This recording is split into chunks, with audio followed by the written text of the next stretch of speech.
Bonjour, bonjour tout le monde, j'espère que vous allez bien. Alors, petite vidéo aujourd'hui sur comment peut-on développer son MLM sans sa upline. Quand la upline est partie, elle est absente, elle travaille, elle est occupée, elle a démissionné, elle est amoureuse et elle est partie pendant 6 mois à l'autre bout du monde. Elle vous aime pas, vous l'aimez pas, elle vous aime plus, vous l'aimez plus. Alors, comment on fait? C'est ce qu'on va voir tout de suite et on va essayer de trouver surtout les points d'action sur lesquels on peut agir le plus simplement possible. Si en attendant vous avez des questions, vous pouvez toujours les poser dans le chat, j'y répondrai si je les vois en direct, sinon j'y répondrai après en privé ou ça me donnera l'occasion de faire une visio exprès sur le sujet que vous aborderez. Vous pouvez aussi m'envoyer un message privé et vous pouvez évidemment partager cette vidéo. Vous avez un petit bouton partager en bas, ça fait toujours plaisir, comme les likes, comme les commentaires, ça fait plaisir, mais sans perdre plus de temps, c'est parti. Alors, qu'en est-il de développer son réseau sans sa upline? Ça peut arriver que pendant son activité de marketing de réseau, pour des raisons multiples, comme je le disais tout à l'heure, on n'a plus d'upline. Ou on n'en veut plus, ou elle n'existe plus, ou elle n'est pas disponible, ou elle n'est pas efficace. Ça arrive. Je vous rappelle, j'en parlais dans la vidéo précédente, si vous voulez la voir, il y a une vidéo 1 sur comment choisir sa upline.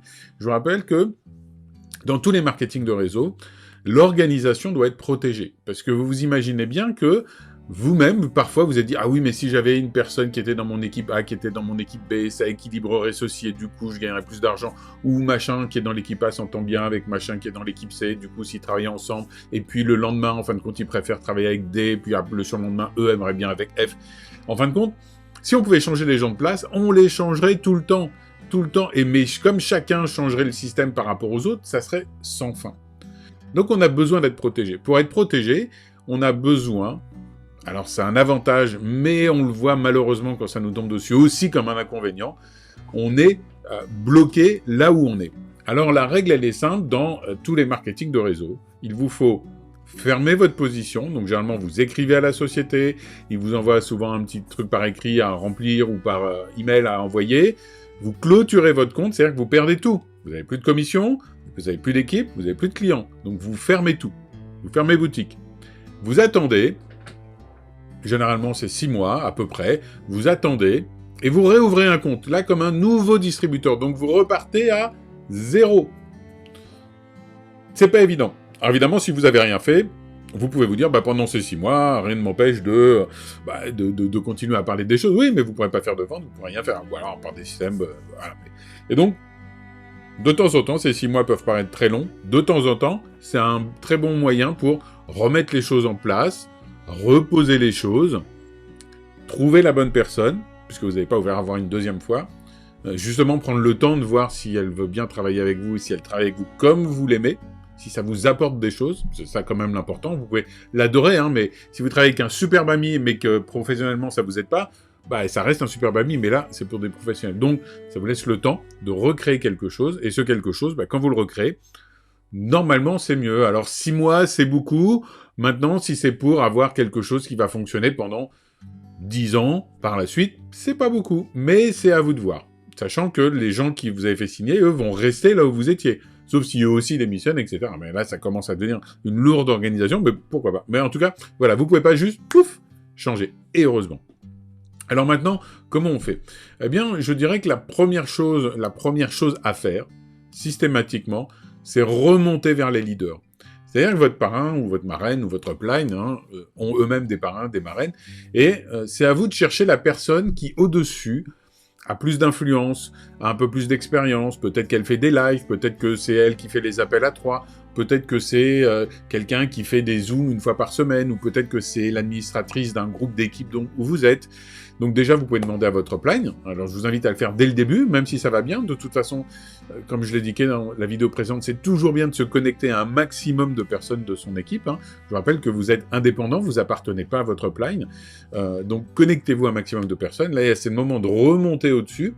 Et même si c'est un super top leader du monde, que c'est le plus gros leader du monde qui est au-dessus, contactez-le et dites-lui tout simplement la réalité. Bonjour Paulette, je suis Olivier Parent, j'ai signé dans tes équipes, je suis quelque part dans tes profondeurs, seulement je peux plus travailler avec ma marraine parce que elle a arrêté, elle répond plus, elle est trop occupée, elle m'aime pas, je l'aime pas, que sais-je encore, mais j'aimerais que tu m'aides à développer mon business. Est-ce qu'on peut faire un appel à tous les deux, un Zoom, n'importe quoi, et vous lui demandez de travailler. Et elle a aucun intérêt à pas le faire. Donc n'hésitez pas, même si c'est un super top leader. Si c'est un vrai leader, il répondra. De toute façon, s'il est intéressé que par l'argent, il va regarder votre compte, il va dire « Ouh, non, lui, non ». Voilà, mais si c'est un vrai leader, il va remonter. Et s'il n'est pas intéressant, remontez au-dessus, remontez au-dessus, remontez au-dessus. Et s'il n'y a personne au-dessus, remontez à la société. Et j'en arrive au deuxième point important, dans cette situation de je ne sais plus avec qui travailler, passer par la société est un point important. C'est-à-dire que vous avez un service client, vous avez des emails, vous avez des moyens de contacter la société obligatoirement. Dites-leur, voilà mon numéro d'identifiant, je suis perdu, parce que ceci, cela, et je veux plus, je peux pas, elle veut plus, elle veut pas, on s'en fiche, mais travailler avec ma upline, est-ce que vous pouvez me mettre en contact avec des gens actifs dans l'équipe, des gens qui seraient intéressés pour m'aider à me développer? Et la société va vous aider, évidemment. Donc elle va remonter, elle va chercher, elle, dans une arborescence qu'elle peut voir, et elle va vous aider. Donc surtout, n'hésitez pas à remonter l'information. Il n'y a pas de honte à passer par la société. Et si votre upline est pas éthique avec vous, n'hésitez pas à le dire. Voilà, c'est son problème à elle, c'est pas le vôtre. N'assumez pas le problème des autres.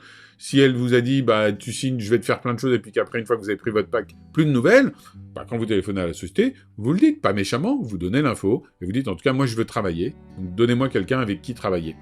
Bah, sinon, j'irai voir ailleurs, tout simplement. Et la société, elle n'est pas bête, elle le sait. Donc ça, c'est la deuxième chose importante à faire. La troisième chose fondamentale à faire, c'est trouver des sources externes. Alors, quand je dis des sources externes, c'est externe à ces uplines. Il y a des conventions, même en ce moment, avec les Covid, il y a des conventions virtuelles dans votre société, en tout cas, j'espère. Il y a des groupes Facebook, il y a des chaînes WhatsApp, Telegram, il y a que sais-je encore. Et donc, vous avez plein de cross-lines, c'est-à-dire des gens qui ne sont pas du tout dans votre organisation, qui ne dépendent pas de vos leaders, mais qui sont n'importe où ailleurs dans la société. Trouvez des gens qui vous plaisent.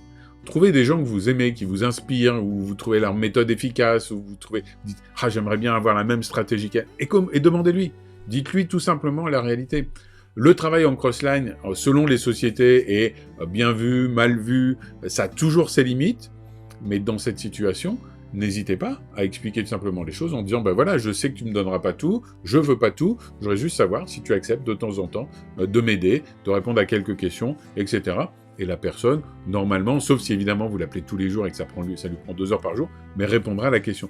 Donc n'hésitez pas à aller voir ce qui se passe, même si c'est un leader qui est à l'autre bout du monde, vous le faites « Coucou, voilà, je suis dans une équipe, je suis un peu perdu en ce moment, peut-être d'ailleurs que tu connais mes uplines que moi je connais pas du tout. En tout cas, j'aime bien ce que tu fais, je voudrais savoir comment tu le fais, est-ce qu'on peut en discuter, est-ce qu'il y a des choses que tu peux partager ou pas, etc. etc. » Donc les ressources externes à votre groupe, mais internes à la société, sont importantes. Donc ça, c'est vraiment les points fondamentaux. Et puis pour finir, il y a quand même quelque chose qu'il faut assumer. Il faut assumer la responsabilité, sa responsabilité d'être son propre patron. C'est-à-dire que dès le premier jour où vous rentrez, même si votre upline, c'est votre meilleur ami du monde, c'est votre business, c'est pas le sien. C'est-à-dire que vous devez vous mettre en ordre de bataille, vous devez vous organiser, vous devez apprendre de manière à ce que si demain, pouf, il disparaît, parce que malheureusement, je rappelle que ça arrivera à tout le monde, si demain il disparaît, vous soyez autonome. Donc c'est à vous de créer votre propre autonomie, et en aucun moment, c'est à votre parrain de faire votre business à votre place, où vous n'avez pas à attendre de sa part qu'il vous motive assez pour réussir. On n'est pas des salariés qui avons un patron ou un N+1 qui est là pour nous donner un cahier un ordre du jour, pour nous donner des tâches à faire. L'upline qui fait ça, c'est pour vous aider à démarrer. C'est pour vous donner une trame. Ça s'appelle la formation. Mais c'est pour vous former à être indépendant. C'est pour vous former à travailler par vous-même. Donc si demain vous n'avez plus de upline, c'est quand même votre responsabilité d'avancer. C'est pas la sienne. Il a le droit de partir. De même que vous avez le droit de pas lui parler, de même que vous avez le droit de dire « Moi, j'ai pas envie de travailler avec lui, je vais travailler avec d'autres personnes. » Vous avez le droit, vous êtes indépendant. N'oubliez pas une seule chose, c'est que si vous êtes là, c'est quand même grâce à lui. Même si vous l'aimez pas, c'est quand même grâce à lui. Et donc, c'est normal que les choses ne bougent pas. Mais c'est votre responsabilité d'avancer, de progresser. Donc, dès le premier jour, ne soyez pas en position trop de demandeur, alors d'informations, oui, mais pas demandeur de qu'est-ce que je dois faire, comment je dois le faire, oh là là, je l'ai pas fait, dis-moi, botte-moi les fesses, s'il te plaît. Alors, on le dit pas comme ça, mais c'est ce qu'on attend. Et puis, le jour où notre upline nous appelle pas pendant 2 jours, on fait plus rien parce que notre upline nous a pas appelé. C'est pas ça, être indépendant. Indépendant, d'accord? Ça veut bien dire ce que ça veut dire. Donc, assumez cette responsabilité. Vous avez décidé de vous lancer dans un business où vous êtes à votre compte. Si demain, vous étiez le seul Français à faire votre activité, et que vous parlez que français, débrouillez-vous par vous-même. C'est l'aventure entrepreneuriale. Il y a des milliers de moyens d'apprendre. Il y a des formations en ligne en permanence. Il y a des bouquins. Il y a des tutoriels en PDF, en tout ce que vous voulez. Il y a plein de gens qui font le même métier que vous. Allez les voir, renseignez-vous. Allez dire, ah tiens, toi t'es pas dans la même société que moi, mais j'adore ton approche. Est-ce qu'on peut se suivre sur Facebook pour que je suive un peu comment tu fais tes posts? Est-ce que ça te gênerait de m'accepter dans ta page ou dans ton groupe? Je te promets, je ferai pas de recrutement sauvage, évidemment, hein. Mais il y a plein de moyens. Donc, assumez votre responsabilité. Voilà, j'espère que ces quelques petites pistes vous ont donné un peu de petites pistes supplémentaires. Donc, 1, n'hésitez pas à remonter vers le upline. 2, passez par l'entreprise. 3, passez par l'entreprise, mais les autres lignées. Hein. Et 4, c'est à vous de vous former, c'est à vous, vous êtes responsable, c'est votre responsabilité d'avancer. Et en tout cas, je peux vous le dire, moi j'ai travaillé pendant 1 an sans du tout ma upline, donc je sais ce que c'est. À un point tel où j'ai été obligé de blacklister ma upline partout, parce que j'étais harcelé par ma upline, donc je sais ce que c'est. Je sais que c'est pas facile, mais on peut s'en sortir. Et si vraiment c'est trop dur, dites-vous, est-ce que je préfère galérer pendant 2 ans comme ça, 3 ans comme ça et abandonner, ou clôturer, arrêter 6 mois et recommencer? C'est un choix. C'est à vous de choisir. Alors, Marina, merci pour ton petit message. Merci d'avoir écouté. En tout cas, si vous avez des idées ou des questions sur le marketing de réseau dont vous aimeriez avoir la réponse, laissez-moi un message privé, laissez-moi un petit commentaire de manière à ce que je puisse faire une vidéo sur ce sujet, même si ça m'intéresse que vous. Voilà, je vous souhaite une excellente journée et je vous dis à très bientôt pour de nouvelles aventures marketing de réseau. Salut, salut!